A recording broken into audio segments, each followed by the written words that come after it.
Who wants to be at war? It takes so much effort to be upset with someone. It's like, really?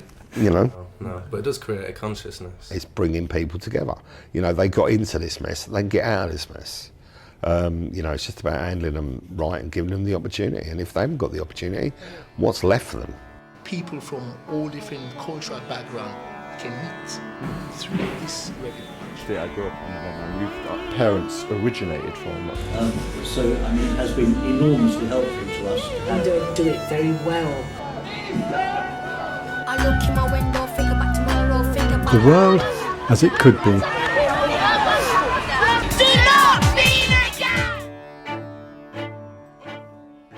Welcome to the PECKHAM Podcast. This is a new series of long-form conversations where big ideas find local traction. That's where we start.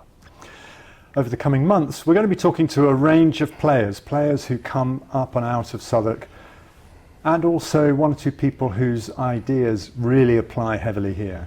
So we're going to talk to, as an example, community activist Eileen Conn, who's been working for the benefit of Peckham for a very long time, several decades. I say my prayers, I don't know the match to Archbishop Day is boy. Before I invest, I take a long time before I invest. Don't buy a gun. Entrepreneur and financier George Osei-Opong Jr. Worked with him recently on the Southwark TV Festival. If you don't understand your own finances, nobody's going to understand them for you. We've got a brand new vicar who's going to come and talk to us. He has got an unbelievable story that will catch your breath. Promise you, not bigging it up.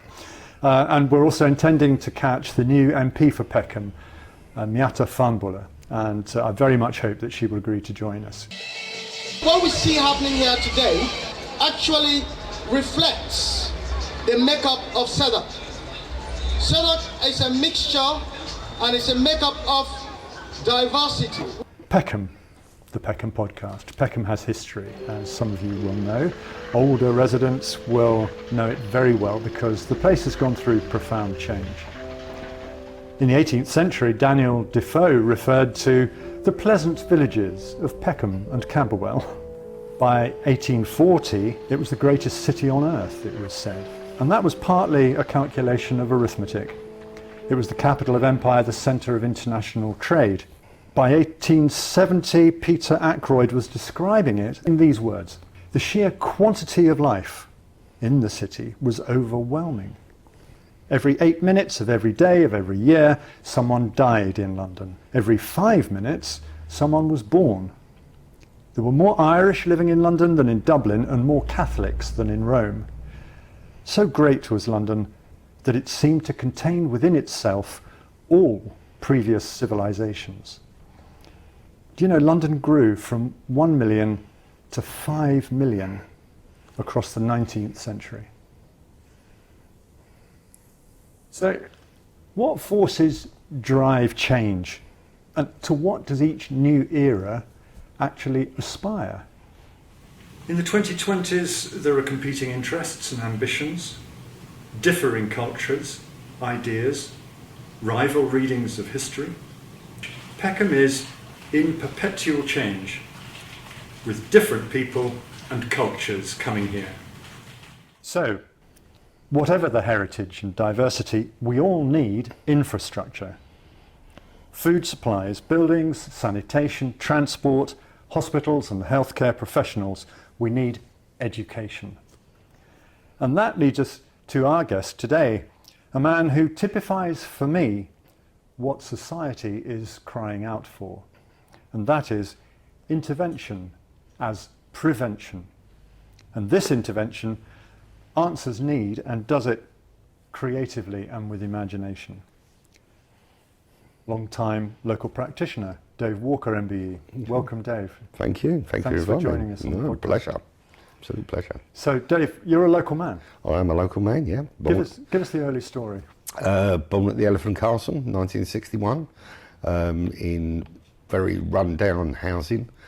We didn't know there were slums until we moved out and see it on the news, but the regeneration took place at the Elephant Castle. Majority of our street and our neighbours moved up onto like the Haygate and Aylesbury, but my dad decided that we should move two villages to Camberwell, and that's where we went, and we lived in 2 rooms at the Elephant and Castle. My nan and granddad lived downstairs. How many in your family? 4 in our family, so we had 2 rooms. We didn't have a bathroom, no bath. We had a shared toilet with people that lived downstairs. And it was quite a mix in the street. You know, we had everybody was in the same sort of boat. Everyone was in 2 rooms. You know, we had people from Caribbean, Africa, Portugal, Cyprus, Greece. They were all in the same boat as us, all lived down the street. And how did you keep warm in the winter? Lots of coats on the bed. My dad's post office coat would be a very thick, warm one that we used to put on there to keep warm.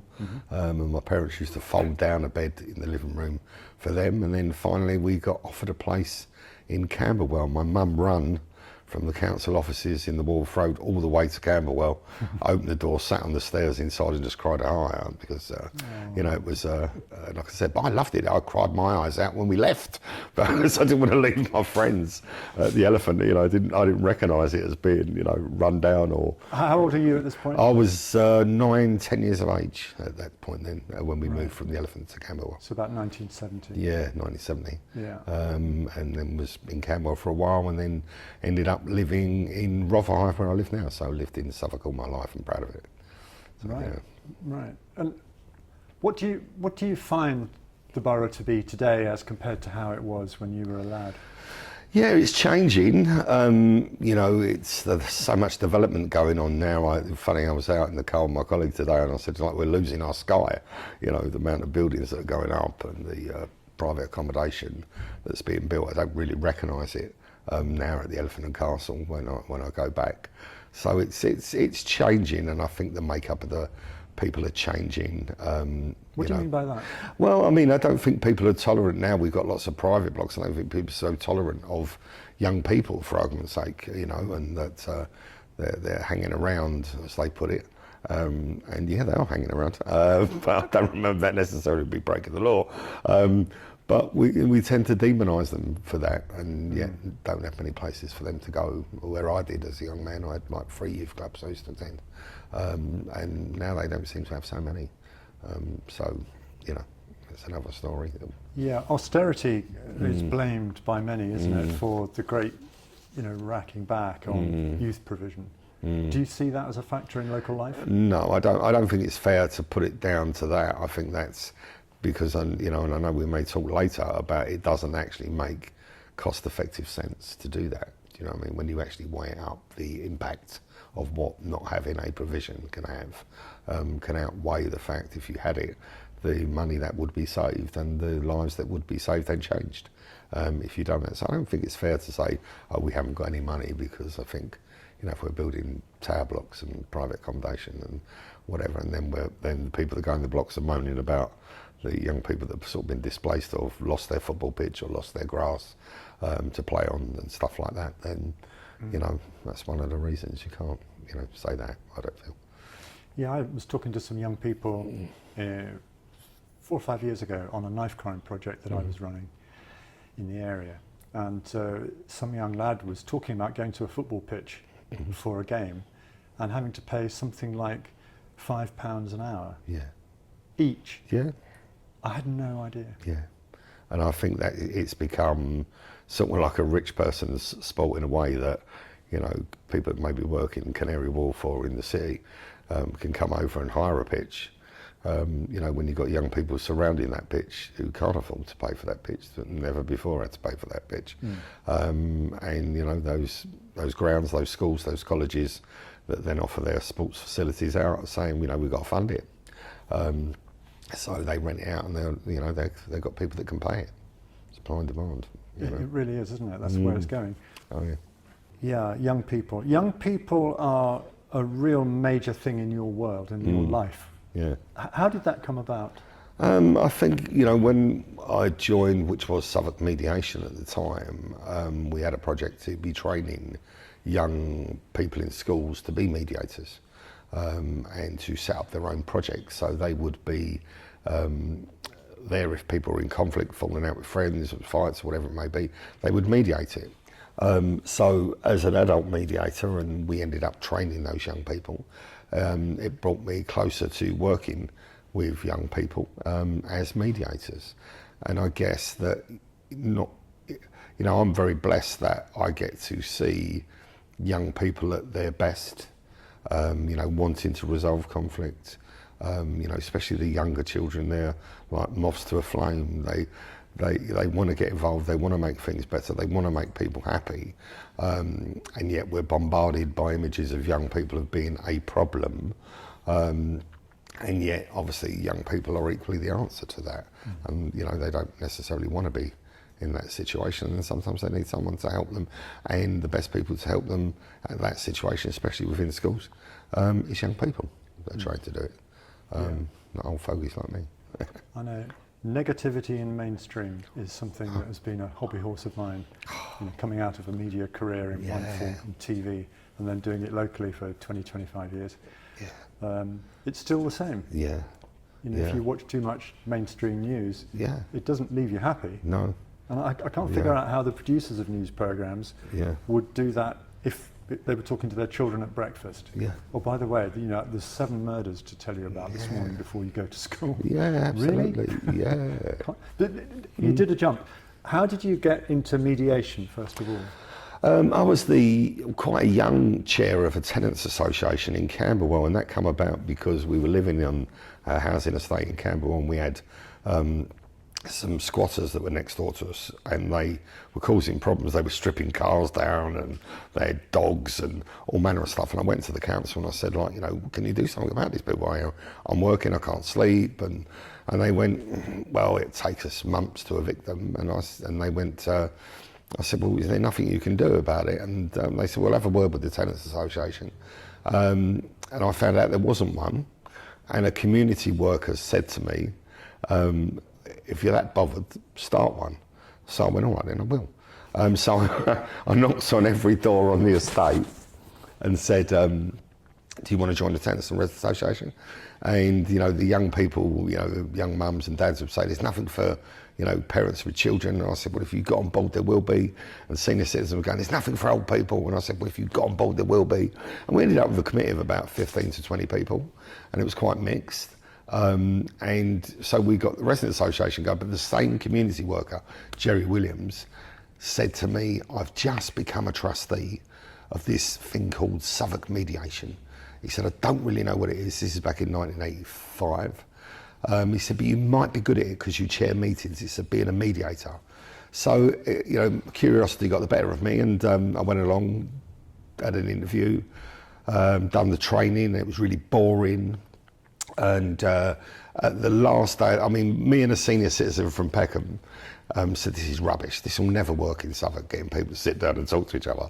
And it was all theory-based, it was all paper-based. And on the last day, they brought in 2 family mediators to take the role as neighbour mediators. And they were looking for people in the training group to volunteer to be clients. So me and Alma decided that we would volunteer to be the disputants, and we decided amongst ourselves to be as awkward and as aggressive and as nasty as we possibly could, just to show these pair of idiots that mediation wouldn't work. And what we couldn't understand was how this process, and he managed me. He never, I thought I'd get a rise out of him. I never got a rise out of him. I was pushing and pushing, and he was talking about what I needed, and I flagged up what I needed, and somehow I thought, wow, there's something to this. So I stayed on as a volunteer mediator with Southwark Mediation, and then I ended up as because I'd had the most experience. I got made redundant from my job in the city, and because I was volunteering all my time, a job come up that was funded. They were regenerating the 5 estates in Peckham, the North Peckham, the Gloucester Grove, and they needed a mediation worker for it. And only because I had the most volunteer experience did I get the job. And I got the job, and I can remember phoning up my director in the city's PA, Sian, and she said, what are you doing, darling? I said, I'm working on the North Peckham with people with baseball bats and firearms. And she went, oh my love, I'm so sorry. I went, it's great. I went, it was so interesting that, we were walking about these estates, picking up cases from mothers and toddlers groups, police officers, housing officers, community centres. People would flag up there's a dispute. people didn't want to use the police because they didn't trust the police. Yeah, I mean, postmen didn't go on the estate. No, you know what I mean? It's and funny enough, it's once you've worked there a while, you realise how safe you are. I remember breaking down in my car on the North Peckham at 9 o'clock at night, and people just coming out of their doors and getting me going, and starting my car up, people coming out with jump leads and whatever. But I got into it then, and I just thought, you know, I left this job that was quite reasonably paid, and company car and travel and everything else, and I ended up in basically a broom cupboard at Cambridge House with Southwark Mediation Centre, but realised I've got the greatest job in the world. And I've never looked back since, and I do believe I've honestly got the greatest job in the world. I love it. You know, the whole idea of helping people that are in conflict and seeing people in their worst, when they're in a worst situation, to hopefully coming out the other side, I think it's the greatest job in the world. Yeah, and you, in addition to that, you've seen something in young people, haven't you, that Yeah. isn't often recognised? No, and I think what we done differently was we got the community mediation, the adult mediation side of things, but we were getting, cases were coming for us that involved young people, and we decided it was an interesting, just one of those moments that happened.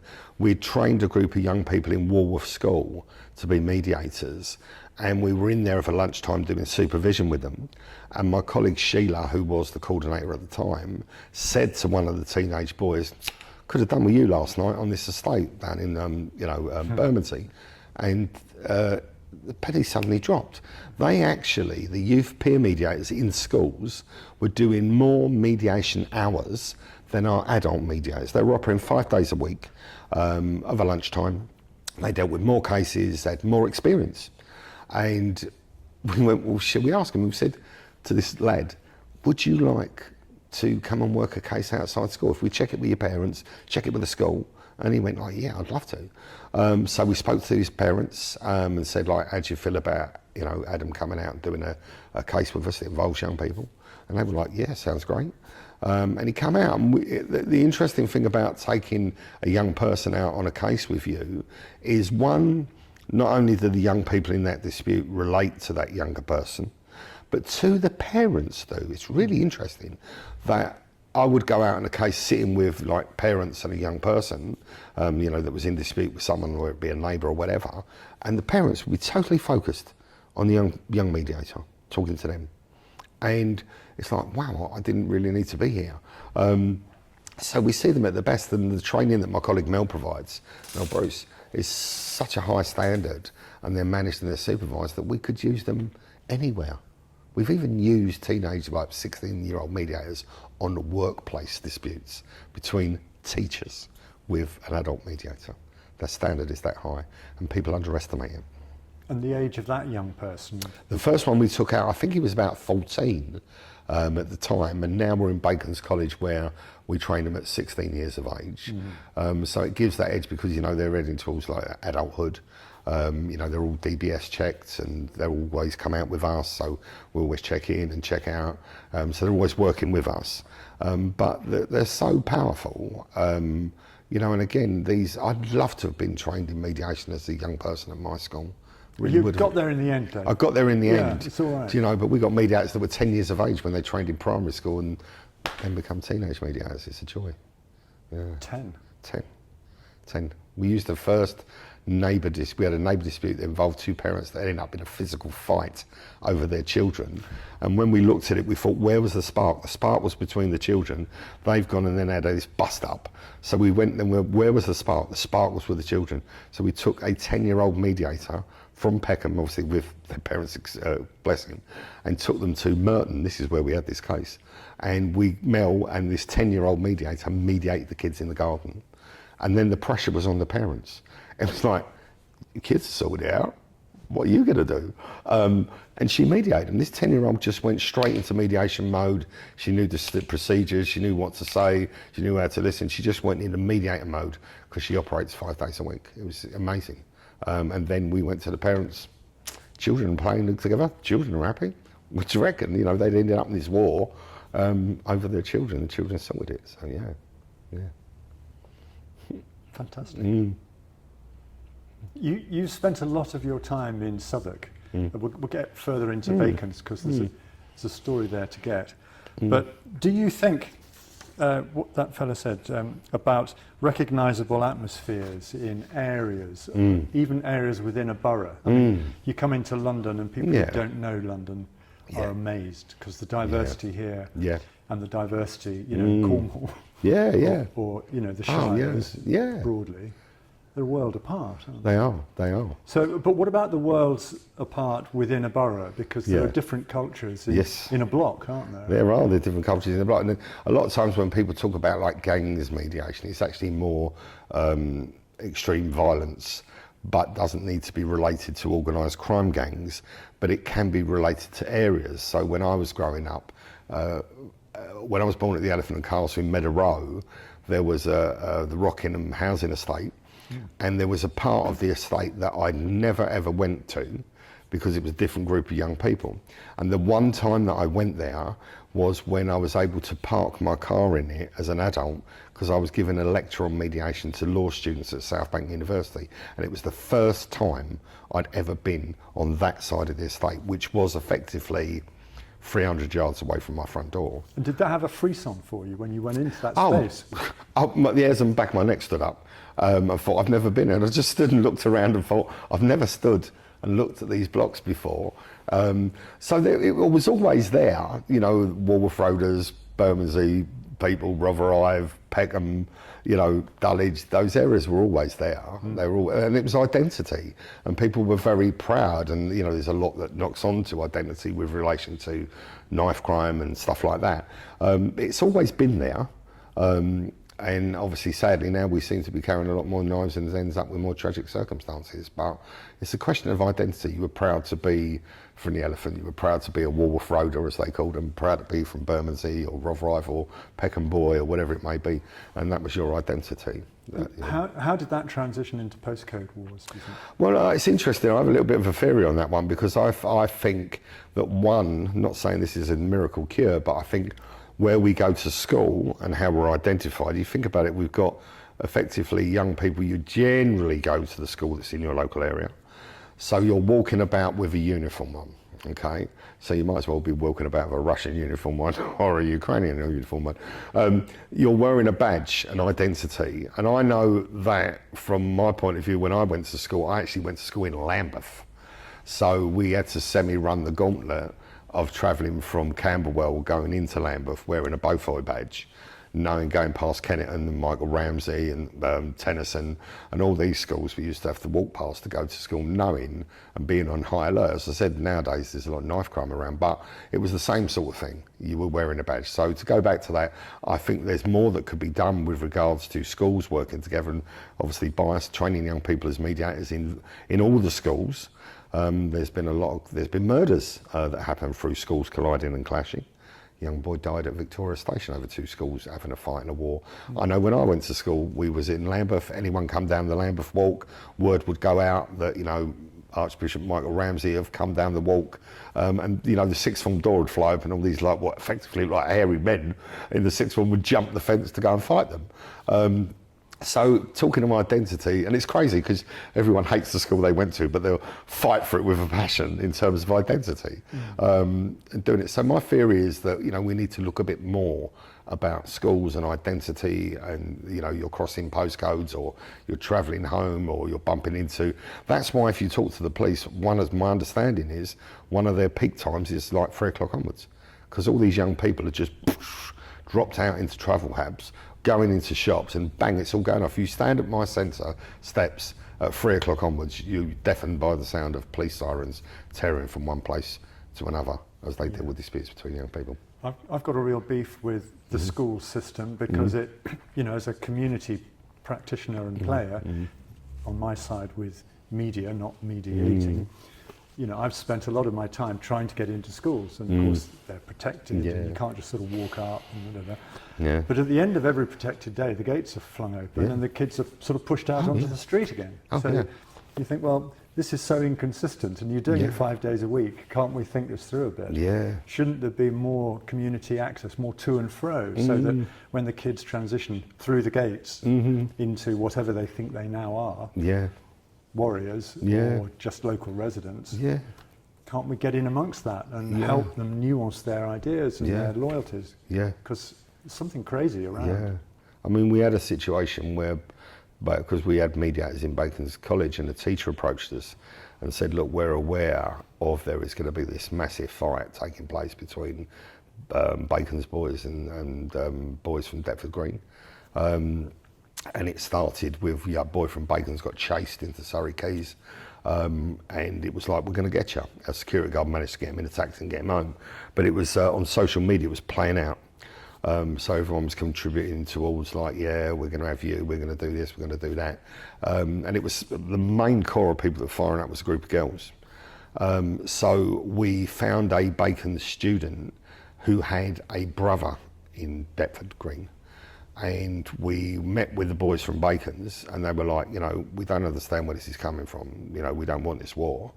So we reached out to the boys from Deptford via this lad, and myself and my other adult colleague met a group of Deptford boys at a cafe, a neutral venue, and said, like, look, I don't know what you're hearing, but they don't want it, you know, and they're going, oh, but we're hearing this. So you may be hearing that, but we are the one true voice, because we're talking to you and we're talking to them.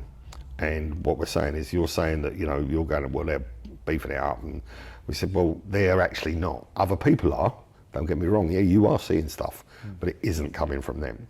And are we in a position that we all stand down? Because they're going to stand down if you stand down, and, you know, you stand down if they stand down. It's like, can we do that? And it was, again, we had our mediators on social media trying to counteract this information that was going out, and to stop that, you know, otherwise it could have turned very nasty. So, yeah. When you were a teenager, was there an equivalent? I see my first knife fight when I was about 10 at the Elephant and Castle. Group of young lads we used to hang about. One of them, you know, they were going to have a fight, and he brought a knife with him. I can remember seeing that sticking with me, and I can remember being chased by a group of young people from that side of the estate. You know, we were quite small in terms of number, and being chased with sticks. I've got beaten up twice at the Elephant and Castle as a young man, just standing on the street. What, in your 20s? No, not in my 20s, in my teenage years and younger years from that. So yeah, so that had happened. You know, nowadays, sadly, I guess someone would be carrying a knife now and it'd be a different situation. But, you know, it happened, and it obviously stays with you as a young person. I sort of understand, you know, I know that young people go, well, you've got to carry something to protect you, but you're more likely to die of being stabbed carrying a knife than not carrying a knife. You're more likely to get shot if you carry a gun. But obviously that's not a message that's getting through to our young people. I think they're looking after each other, looking after themselves. Yeah, back in 2005, the charity behind these podcasts did a project on knife crime alongside Southwark Police. And in those days, it seemed to me, just from listening to and filming with young people, that when you pointed out what you just said, you carry a knife, you're more likely to have it used against you.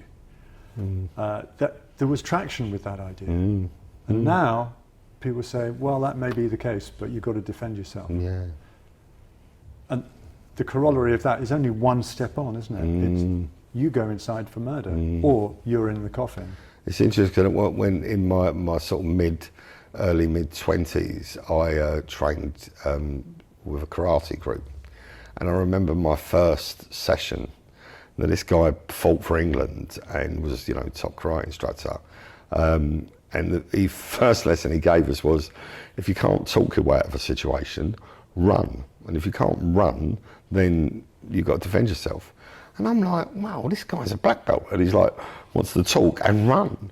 And it's very true. You know, we'd be in a pub, you know, after sitting there, someone would bump into him drunk or whatever, and he never rose to the situation. And you think this bloke's like looking at him, whatever, and thinking, oh, you, whatever. And you're thinking, this guy could knock you out just like that, do you know? But chooses not to, and was comfortable in himself. Was like, yeah, all right, don't worry, mate, you know, just carry on.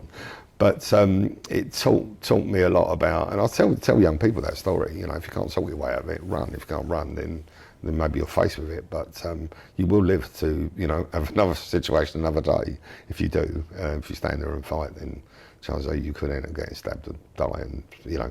And it's always that case, you know, when people steal a phone, and it's so bad when we say, like, I'll just let them take it, but if someone dies through someone being stabbed over a wallet, a purse, a bag, a mobile, the first thing the parents would say is, my God, I wish they'd just given them the bag or just given them the phone. It's not right that we get robbed in the street, but, that's the one thing they say, oh, why did they decide to fight it out and then they got stabbed? So, yeah. Mm. It just brings to mind the question of mental health, which is quite current now, particularly in relation to young people. Are you finding that in your work and in the work of your mediators? Yeah, I think what we're finding, or what we're experiencing more, is that, especially amongst men, you're allowed to have those conversations now. So I don't necessarily, personally, like I said, I'm not a medical person. I don't think it's necessarily on the increase. I think COVID has had a contribution to, isolating people, and I think that's had a knock-on effect. But I think we're more aware of it now. And more want to do, the fact that, again, you look at prisons, people with autism and neurodiversity and stuff like that, and dyslexic, and I think the prisons are riddled with them. And I think we're starting to realise now, not that it's a get out of jail card, but unless we start to recognise these things, unless we're able to realise that some young people can't operate in the normal standard academic environment, that they could end up getting excluded, they could end up on the streets, and then you'll start to be written off. So if you're getting excluded and whatever it may be, or you end up in a little bit of crime, then you're starting to get that to clock up against you. And the odds of you getting a job, the scales are tilting. And then you're faced with a situation where someone says to you, yeah, if you want to work for me and you want to do some giving out of some drugs, and he'll take the money and you can give the drugs out and you earn this amount of money and it's cash. Again, I was working down East Street Market when I was 11 years of age, when young people could work in shops and Tesco's and East Street Market. And now there's not so many jobs about for young people. So I had the opportunity to earn money and needed to earn money at that age. I had a cleaning job. Was on top of that. It was like 6 days a week I was working. After school I was doing a cleaning job. But I could do. And I could earn money. But now, not so much now.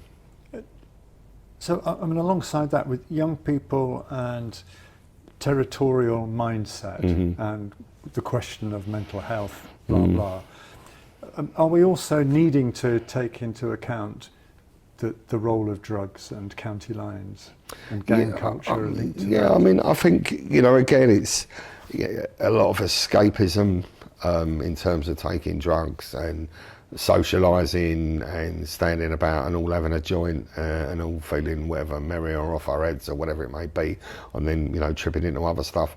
I think it's always going to be there. I think if people can't, there was a thing on the television recently where I think a journalist was talking to a group of young people that were dealing drugs, and it was like, and one of them said, I don't want to be dealing drugs for the rest of my life, but the money's good. In reality, if you can't get anything else, then again, if you're going for a job and you've got some sort of criminal record, that's why restorative justice, in getting people that have committed crimes together with the victims of those crimes, for the victims to have their say, and for the perpetrators to realise the impact of those crimes, can be more successful than sending someone to prison. People can do the crime and do the time. So yeah, all right, so what? I go to Young Offenders Institute or I go to prison, yeah, whatever. But actually bringing you together with the person you've harmed can be quite powerful.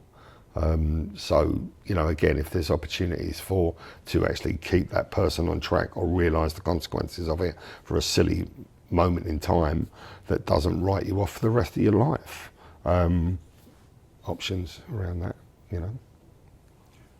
Have you come across drug stories, say, at Bacon's in the mediation work? Does it come into the sparking of conflict? Well, I think, we are aware of some situations where young people, but our mediators are trained as such that they say to them at the beginning, if you flag up something, that is a serious matter. If they're aware of people taking drugs or whatever it may be, then they get the participants' permission to say, we will stop the session and we'll report out, because they've got a right in terms of care. So they know that. Through being in the school, like any school, sure. any school, it could be like, Dulwich College, they've all got drugs going on them. And it's young people, that's the thing that it is. Going out there, whether they're going to a party in the Dulwich College and going away to Glastonbury Festival, whatever it may be, it'd be going on.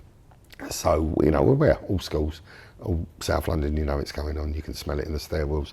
I can smell it in the block where I live, you know, in the lift in the morning going down. Someone's had a joint already. So, you know, it's there everywhere. It is. But the drugs thing plays in different ways, doesn't it? Because some people fall victim to drug culture without themselves being users. I'm thinking of young children, say, who fall foul of school regulation and end up being on the street because of exclusion. Oh yeah, targeted. I mean, they are real prey. They are real prey. Aspects of drug culture. When I worked, could you tackle that? I don't know whether you can tackle that. I think it goes back to, again, you can't save the world, but I think we need to be a little bit more creative in how do these young people end up not going to school and ending on the estate and falling out the system and then becoming targets. When capital conflict management was like the gangs mediation project in London, which Mel and my other colleagues all worked for whilst we were working for Southwark, I thought that I'd be coming across some really like rough families. And what we found was that we're coming up against, you know, young people that have ended up in these situations, either being threatened with knives or whatever, or, you know, done something silly, whose parents were youth workers and worked in hospitals. They're working all the hours under the sun. And yet when their children are coming home and coming up the stairwells, you know, groups of guys are going to them, why don't you sit down with us? You know, what's the state of your trainers? You know what I mean? It's like, oh, my mum and dad ain't together, and my dad can't pay the money for my trainers. It's like, where get your trainers? Where get your trainers? Get you a nice pair of trainers. But I tell you what, store this under your bed for us, whether it be a knife or a gun. Look after it. If we ever need it, we'll come and find you. They're getting hoovered up in that, you know. And if you're on the estate all day long and you're not in school, you're easy pickings. You know, who wouldn't want a bit of money to occupy their time? And it sounds attractive, and it sounds as if you're going to be supported and looked after. We've got your back. Now you're part of us. We'll look after you. The fact is, you actually become more of a target because you're associated with this group. And if you trip into another area or they trip in yours, you're a target. Dave, we're in danger of doing what mainstream media do and painting a picture that's just very black. Yeah. So that's the reality. We've done a reality half hour. Yep. Let's find ways of taking the first step forwards, because there's always a first step forwards. Absolutely. I mean, you do it in your life because of the work you undertake. So you're solving problems in theory through your mediators, or indeed sometimes yourself. You and I meet on a local committee. You do. The links into the police. Yeah. So paths cross. Yeah, absolutely. So thank goodness. Let's get positive. We're not turning away from the dark stuff because it's there. It's there. It's not on every street corner. No. So folks, you know, Peckham's all right. I've lived here for 40 years, so, you know. Yeah. I'm cool with it. Yeah. Though I didn't walk around on the North Peckham estate. No. I've got to say. So you're another animal. Yeah. I don't know. That's marvellous. You kind of break a myth. Yeah, absolutely. Myths were created about that estate. Oh yeah, without a doubt they were, and it's like I said, it was a really tight community, you know. And if they knew who you were, and you knew that you were there to help, you know, and they felt that you were one of their own, then you were completely fine. Not that if you weren't, you were a target, but you know, I felt at home there, you know, on that estate, and I loved it. And it was a funny story. I remember being on the North Peckham till late at night and then travelling home on the bus down Jamaica Road when a brick come through the window. I just went, someone lobbed a brick from Southwark Park. And I thought, you know, I've been down in the North Peckham, everyone's like, oh, the North Peckham, travelling home in a bus and got covered in shards of glass. It's like, so there you go. It wasn't, I didn't get that in Peckham, getting covered with shards of glass. But yeah, no. So would you put mediators into estates? As you I would do love in schools? to. I would love to. I think that was the beauty of the 5 Estates project, and I must big up the 2 people from Southwark Council who managed the funding for that project, because you know it's very, very rare. So you get a set amount of money to do a set sort of thing, and we were coming up against cases which at that time was basic neighbour disputes. But we were starting to, because we had a target of getting 110 referrals in a year, and the SE15 area was a 60% less take up for mediation. I basically, as I would say, sell my soul to the devil to get a referral. So when an housing officer said to me, like, you know, do you deal with firearms? I'm like, yeah, you know, because I'm down on my referrals. And if we had cases come up where had a religious or a hate crime element to it, we were taking them. And we took a lot of flack at the beginning for people going, why are you doing that? There's laws for this. And I said, look, it's not our shout. If people don't want to use the police, if people want to resolve this stuff themselves, then let them do that. You know, all we're doing is saying, if you both agree to it, we'll give you the service. So we started to, so we went to the council and said, look, we're getting, I know you said basic neighbour disputes, but we're getting, you know, violence, and we're getting cases that are not going to the police, and we're getting hate crime elements over gender and race and identity and all this sort of stuff. Can we take them? And Southwark Council, you know, ours were Frayne and Stan Dubeck, when they trusted us, and they said, go on then, and we done it. And it was quite a first for the whole of the UK. And we started to do these cases, and we thought, well, you know, if there can be mediation on an international scale, surely we can do it on 5,000 estates in Peckham. But to go back to your original point, that did feel like, you know, myself and other people were the mediators for those estates.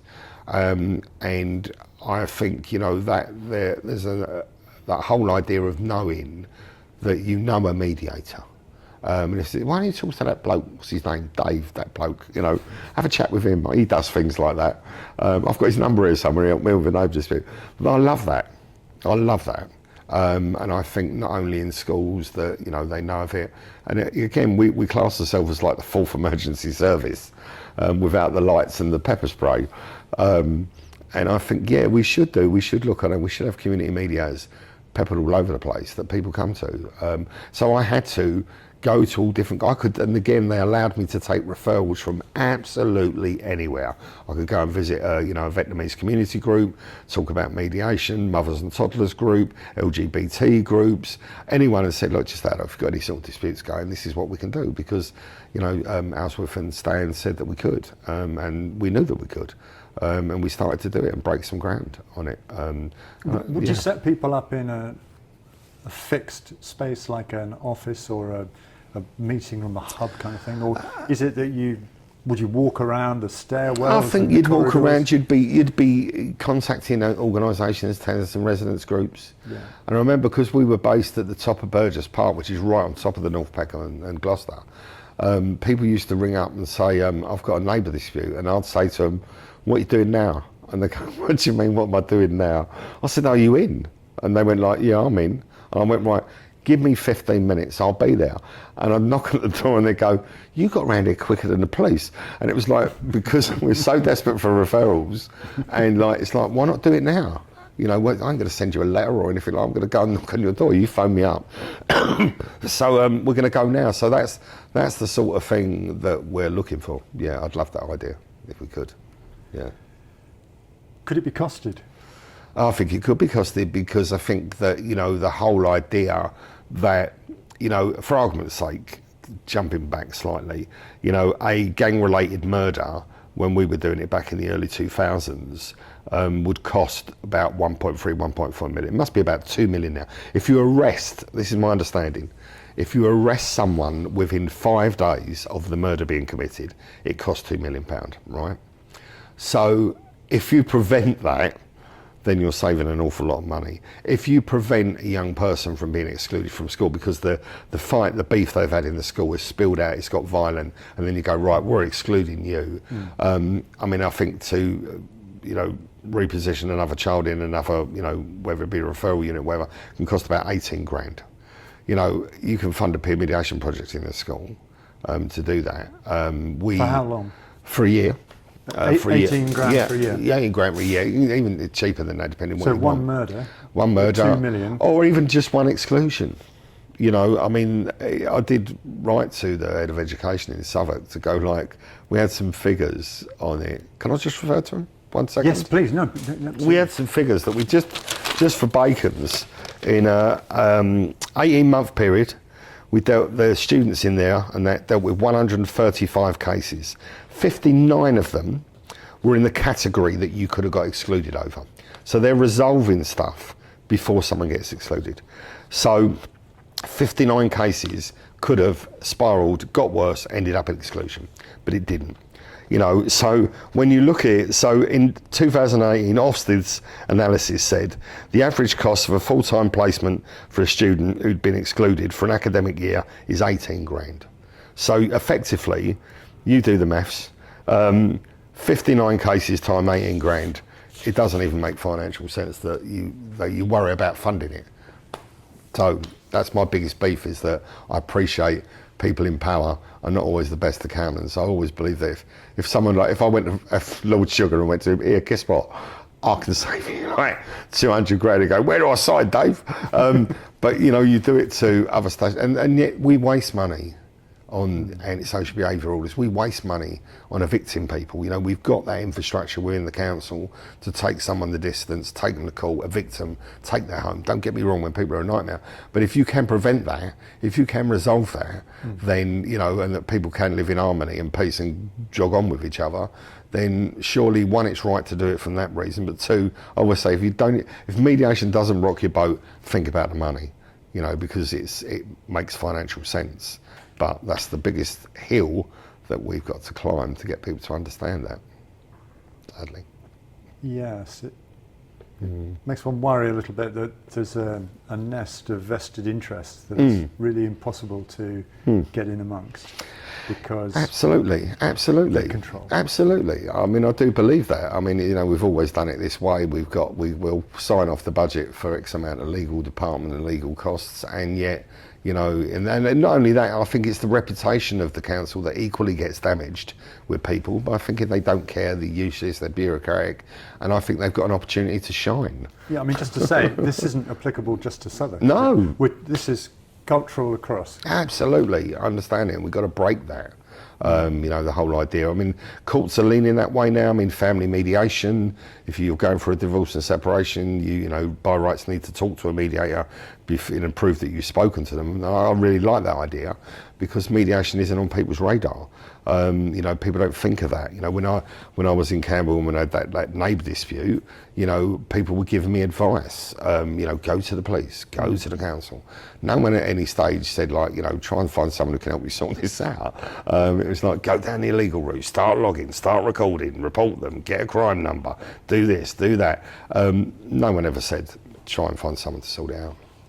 I mean, in a sense, it seems like all we need is a Premier League footballer and say, come on, mate, give us a week of your salary and we'll go and run a few more groups of mediators. My dream. You're growing them, aren't you? You're like a nursery garden for mediators. It's so strange that, you know, it's, again, I could just give you a story. One of Mel's ex-peer mediators at Bacon's, she now works at Eurostar and she's a shop steward. And she's at a meeting with managers, and at the end of the meeting, the manager said, how comes you're so conciliatory? She went, I was trained as a mediator when I was 16. And the manager went, who trained you? And she went, Southwark Mediation. Went, can we not get them in here and start doing some positive work with our staff and things like that? And it's just like, she on the Bacon's video, after I think it was about 16 years of being in the school, she had a clip of her. We went back and we found her before she got employed and stuff, and she said, it's in my DNA. And I said to my colleague Mel, wow, look, we're into genetic engineering now. But you find a young person, they will say that. They will say these skills really stay with them in their working life and in their home life. I've seen them on video too when they talk about it. Because you showed me one recently. I think the one that you took into Europe. We're coming to that. And the sheer spark of life in the eyes of these young people as they you could see them tune in to that great resource that they now carried. They obviously found it thrilling. Absolutely, and I think that, again, young people, you know, if they've been a mediator, it makes them more attractive to employers. If they go for interviews at university or colleges, they're very interested. We helped Lambeth Mediation train a group of young people, girls, in peer mediation in Norwood. And a group of them, about 4 of them, were going to Richard Branson's School of Excellence or something. So they were going for interviews, and they were like singers, dancers, designers, all these sort of things. And of course, when we see them next, how did you get on in your interview? I went, all they were interested in was our mediation. And it was like, I think, you know, they think, wow, that's it. 1, you volunteer your time for your fellow students, and 2, you're a peacemaker. What's not to like? You know, I always say there's like 10,000 cello players out there. There's not many mediators. You know, it's quite a unique skill to have. And we also find another thing is if you train a child in a family to be a mediator, their brothers and sisters, if they're given the opportunity, will become mediators. And Mel is currently at a family where they've got 4 peer mediators in the family. Everyone knows she was going, my brother's a mediator, my sister's a mediator, I'm going to be a mediator. And now the mum's saying, train me as a mediator. Oh, so it's cross-generation? Oh, cross-generation. Brilliant. You know, they all want to do it. You know, it's not a silly thing to do. It's a cutting-edge thing to do. You know, sometimes going back to that in Europe, one of the French people in the audience said about it being some sort of looked on as a weak skill or for certain sort of students, and I went no. I can remember we trained a group of 10-year-old mediators in a school in Rotherhithe, and it'd been running for a year, so it meant we were now going to be looking for a new recruitment from the year below. And we said, right, so the year 5s, because we're going to recruit in year 6, so year 5 assembly, we said we're about to recruit, because they've had peer mediation in their school for a year, said who would like to be a peer mediator? The whole year group put their hand up. A whole year group. You know what I mean? Yeah, I'll have a piece of that. They'd seen it, they'd used the service, they thought it was cool, they thought it worked. It was like, yeah, I'd like to be one of them. And it's like we've got 20 spaces. So you're creating role models, aren't you? Yeah, absolutely. Yeah, absolutely. Apart from the actual work they do, they're inspiring people just by being who you make them. They are, absolutely. You know? Yeah. God, it's through. Yeah. Oh, yeah. The potential is there, isn't it? I mean, it's there. It's like, we can turn this around, folks. I know. I mean, my dream is that, like I said, it's not me. I mean, Mel runs the project. She trains them. She's amazing. Her project's won peer mediation project of the year last year. Is to, if you've got 4 schools in a catchment area, secondary schools, like, Bacon's and Thomas, is it Thomas? No, it's got the other school in there. And there's also a charter now in Bermondsey. If you've got 4 of those schools, put peer mediation into them, because they will be warring with each other and bumping into each other. If you train peer mediation in all those schools, whenever there was any inkling of a beef between this school and that school, you've got mediators in every single one of those schools, and you could link them up. You could have 2 mediators from Bacon's, or a mediator from Bacon's and a mediator from Charter Academy, knowing it's going down, and that you could be talking to those kids before it escalates and blows. And I think, again, Mel said to me the other day, she's heard kids in the school go, do you know what, we'll sort this out in mediation, because it's become part of their life. And rather than like, I'll have you in the playground, it's like, get yourself into mediation, we'll have this conversation. And it's like, that's what we want. That's what we want. Now, I want you to get in amongst this, because we're getting towards the end of our time. Sorry, yeah. No, it's magic, Dave. Yeah. This is it. Yeah. It's become so positive, what you're telling us about 10-year-olds inspiring 9-year-olds. There is a way ahead. We just somehow need to keep pushing if we've got the energy, because you get setbacks, don't you? I mean, you've done this work for years. Yeah.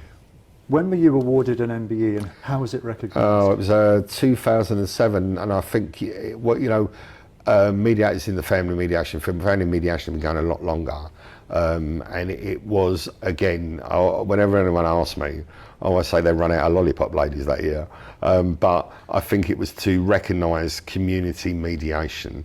Again, it wasn't on the radar, and obviously I'd been doing it a while, so I was probably the longest serving mediator there was, and graciously some of our volunteers and staff put me up for it, and got it. But it was very much, we finally thought in a way we'd arrived, that someone had actually recognised the community. Commercial mediators, legal mediators, family mediators, they got a lot more kudos than us. And so we've, it was nice that someone in our field got recognised, and that happened to be me. So. And how long had you been in that work? I started obviously back in '85. I first got recruited, and then been a volunteer, and then started working. 20 years. Yeah, so it must, At that point. Yeah, at that point, yeah. So probably one of the longest serving. And now you're conquering Europe, Dave. Yeah, so that's right, yeah. Tell me about that. Well, yeah, it was funny enough, the reason we ended up at this, we got approached, there was a law firm down on the South Bank where one of the lawyers was a commercial mediator, and they would hold evenings talking about mediation, and someone had stuck Mel's peer mediators to come and give a talk.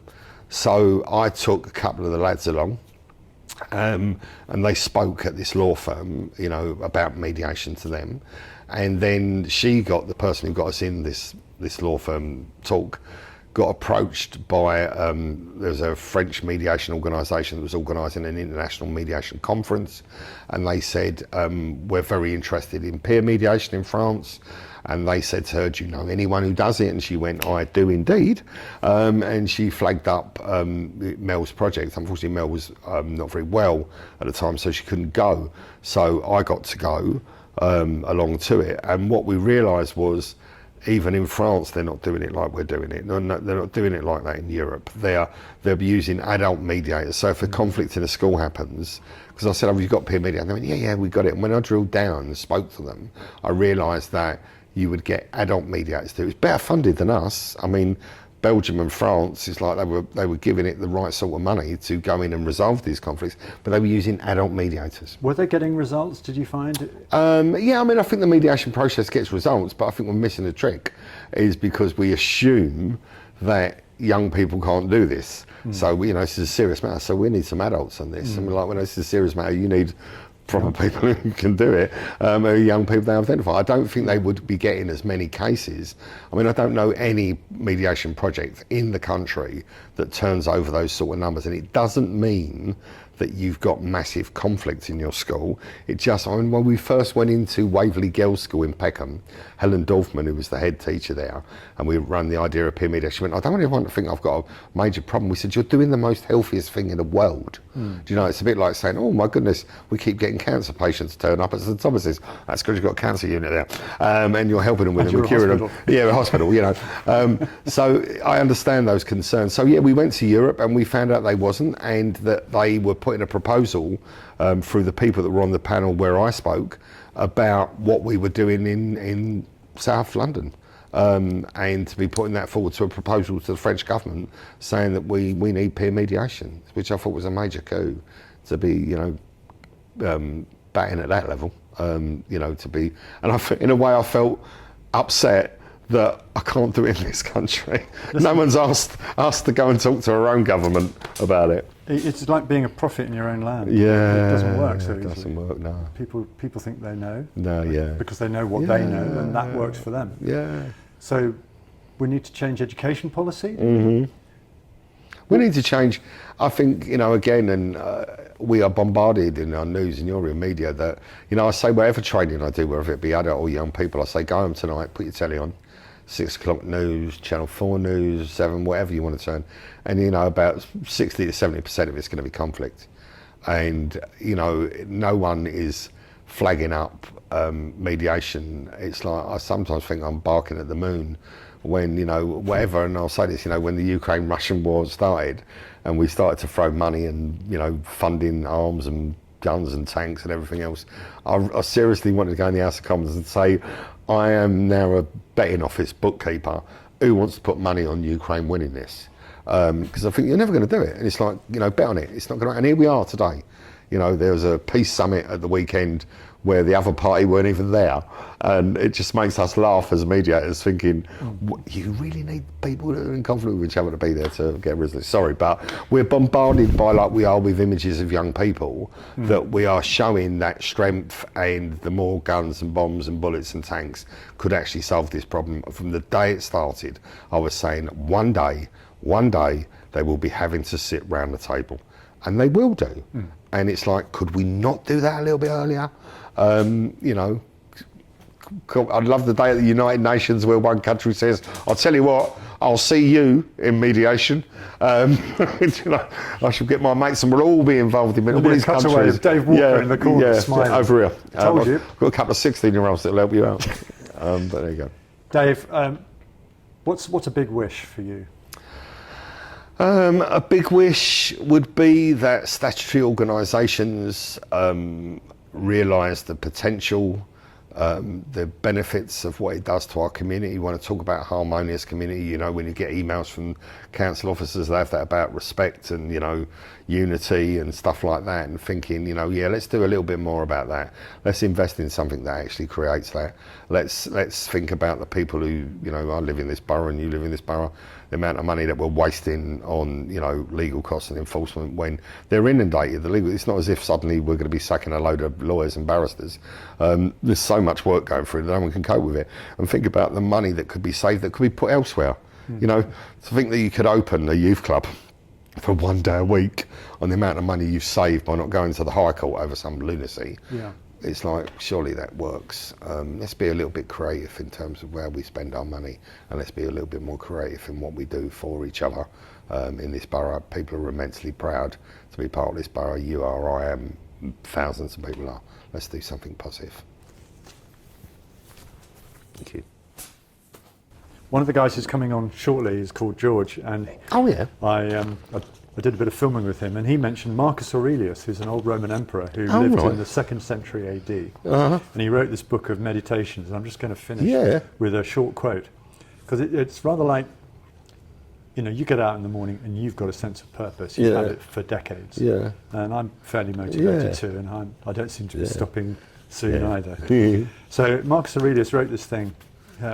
It was often about his family, it was about his role as an emperor, it was about his duty as a human being. It could be in amongst all that lot. And he says, at dawn, when you have trouble getting out of bed, tell yourself, I have to go to work as a human being. What do I have to complain of if I'm going to do what I was born for, the things I was brought in the world to do? Or is this what I was created for, to huddle under the blankets and stay warm? But it's nicer here. So you were born to feel nice? Instead of doing things and experiencing them, don't you see the plants, the birds, the ants and spiders and bees going about their individual tasks, putting the world in order as best they can? And you're not willing to do your job as a human being? Why aren't you running to do what your nature demands? And I think that's just a magic lesson, because you found your nature and I'm trying to find mine. Maybe some of you who are watching Dave today can think about that, because together we can make change. I think we can make a difference. Want it. People do want it. It can sound naive, but actually when you get started, then you don't know where you're going to end up. And I think one of the things I say is I hate the word mediation. It is basically a conversation we should have had a while ago, and now we've got the chance, let's do it. So that was an edition of the PECKHAM Podcast. Make sure to tune in again for the next local hard hitter. Dave Walker, what a man.